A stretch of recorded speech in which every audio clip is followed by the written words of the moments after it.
everyone, my name is Kirsten K.B. Fontanar, grade 6 Amiability from Lahog Elementary School. Mathematics has spiritual aspects divided among the 4 branches: arithmetic, geometry, astronomy, and music.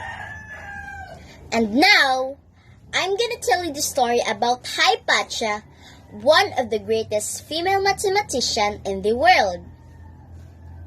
Hypatia was a Greek Neoplatonist, philosopher, astronomer, and mathematician who lives in Alexandria, Egypt, then part of an Eastern Roman Empire.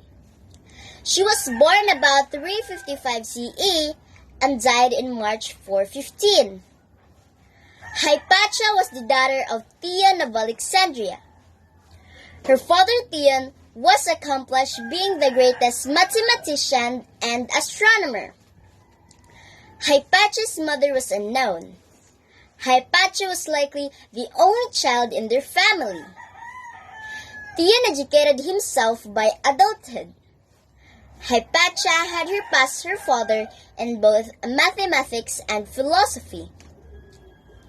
Hypatia was brutally murdered by a mob of Christian fanatics, and they pulled her from her carriage on the street in Alexandria, dragged her to the church, stripped her naked, beat her to death, and flayed her, tore off her limbs, and burnt her remains. Do you know that Hypatia was a prominent thinker of the Neoplatonic school, where she taught philosophy and astronomy? Hypatia was known more for the work she did in mathematics than in astronomy, primarily for the work on the ideas of conic section introduced by Apollonius. She edited the work of conics of Apollonius, which divided cones into different parts by a plane. She was also a popular teacher and lecturer on philosophical topics of less specialist nature, attracting many loyal students and large audiences.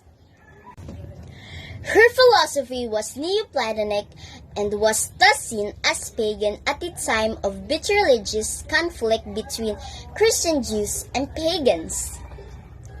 Her Neoplatonism was concerned with the approach to the one, an underlying reality partially accessible via the human power of abstraction from Platonic forms.